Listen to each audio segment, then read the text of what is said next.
S'il y a quelques mois, nous avions dit à Anne-Marie qu'elle marcherait sur le chemin de Compostelle, elle ne nous aurait jamais cru. Un an pile aujourd'hui, je suis tombée, ma prothèse s'est démontée et je suis tombée. Et je me suis retrouvée à l'hôpital. On ne donnait pas cher que je me relève un jour. Ça y est, c'est fait. C'est pas terrible, mais ça marche. Et du coup, vous pensiez ne pas remarcher ? Moi je pensais pas remarcher parce qu'en même temps, il y avait des petits soucis aussi en haut. Et je déraillais un petit peu. Donc je déraillais des jambes, je déraillais de la tête. C'était pas terrible. Le pronostic n'était pas encourageant. Mais ça y est, c'est bon. Cette femme de 87 ans s'apprête à relever ce défi, comme 12 autres résidents de l'EHPAD Saint-Vincent-de-Paul à Troyes. Vous vous sentez bien ? Oui, ça va, ça va. Pas trop mal au Parce ventre. que j'ai mal dans un genou, mais bon, c'est pour ça que je ne vais pas vite. Et je fais attention.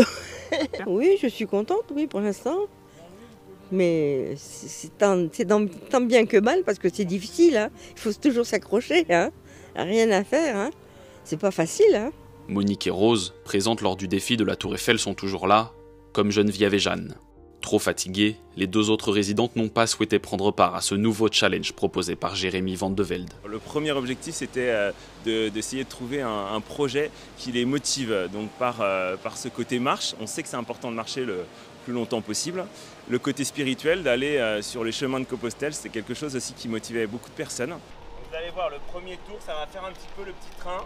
Ce préparateur physique est intervenant à la maison de retraite depuis une dizaine d'années et fixer des défis aux sportifs qu'il suit et sa manière de fonctionner. Alors que ça soit pour des résidents d'un certain âge ou même des jeunes, on sait qu'aujourd'hui le défi va booster et va motiver la personne, surtout s'ils ont à cœur de le réaliser. Et des fois c'est des objectifs qu'on imagine irréalisables. La Tour Eiffel c'était irréalisable et puis au final c'était tellement quelque chose de marquant et puis c'était au final réalisable que ça a donné un boost super. Ces 3 hommes et 10 femmes, âgés de 64 à 99 ans, auront pour mission de parcourir 20 km en relais sur le chemin de Compostelle, 20 km entre Vézelay dans l'Yonne et La Maison-Dieu dans la Nièvre. Pour y parvenir, ils s'entraînent une fois par semaine.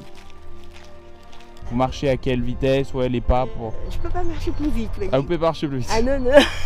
J'essaye, mais non. Que Monique se rassure, elle marchera à son rythme et aura une distance fixée en fonction de ses capacités. Voilà, c'est tout. Merci. Jusqu'au bout de la rue qui nous emmène. Mais la préparation n'est pas seulement physique. Et ensuite on a tout un traversé de bois.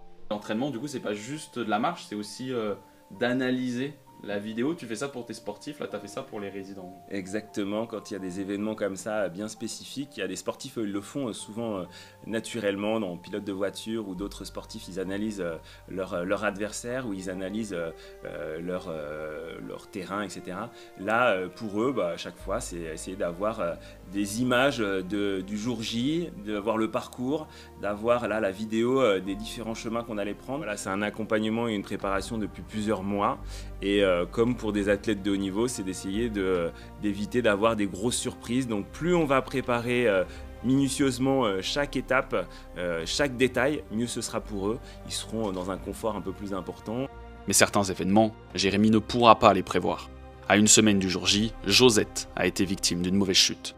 Alors moi je n'étais pas présent, mais sur une belle sortie avec l'animatrice, comme ça peut arriver, une chute sur un trottoir pour se rattraper, elle a mis son poignet sûrement, et puis voilà, fracture, hôpital, intervention plâtre, et puis pour autant on va voir comment elle se trouve aujourd'hui ou demain, et puis on va lui proposer, si vraiment elle veut pas venir parce que trop choquée elle ne viendra pas, on va pas la forcer. Un coup dur pour les résidents, qui devront peut-être faire sans l'une des leurs.